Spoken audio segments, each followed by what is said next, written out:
Hi, my name is Dr. Brett Bennington, and I'm a professor of geology at Hofstra University and chair of the Department of Geology, Environment, and Sustainability on campus. And I'm here today to talk about the book, Are We All Scientific Experts Now? By Harry Collins. So I'm a scientist, and this is a book not written by a scientist. This is a book that was written by a sociologist who studies scientists. So it's always very interesting to read about somebody who's studying your particular group.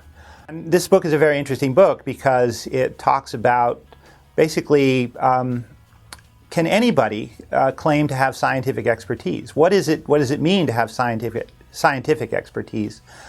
Should we be impressed with scientific expertise? Is scientific expertise something that matters in the world anymore?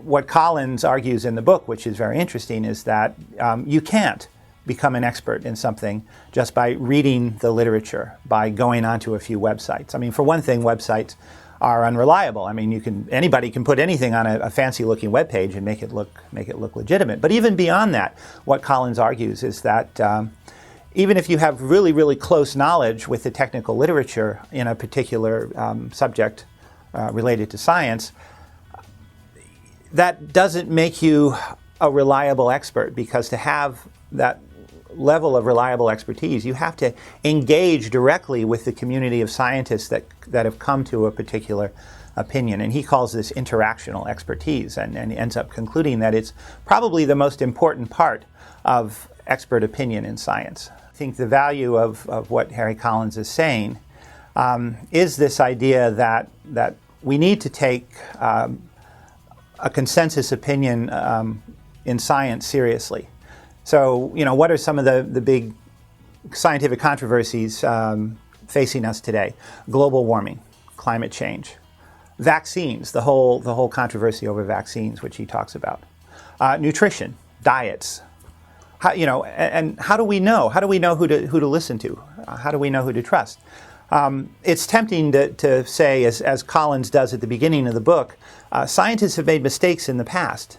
The majority of scientists has been wrong in a couple of very important instances in the past.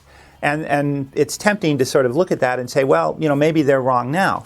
But what Collins is arguing is that because of this interactional expertise that's developed in a field of scientific discipline, when a large majority of scientists tell us that the Earth's climate is changing, that the globe is warming, and that there are serious consequences of this, they may be wrong. And the fringe view that climate change isn't real may end up being correct, but you'd be foolish to bet against that. You'd be foolish to bet against this majority expert opinion, because in most cases in the past, the majority has been right. I mean, a well-formed scientific consensus has held to be true.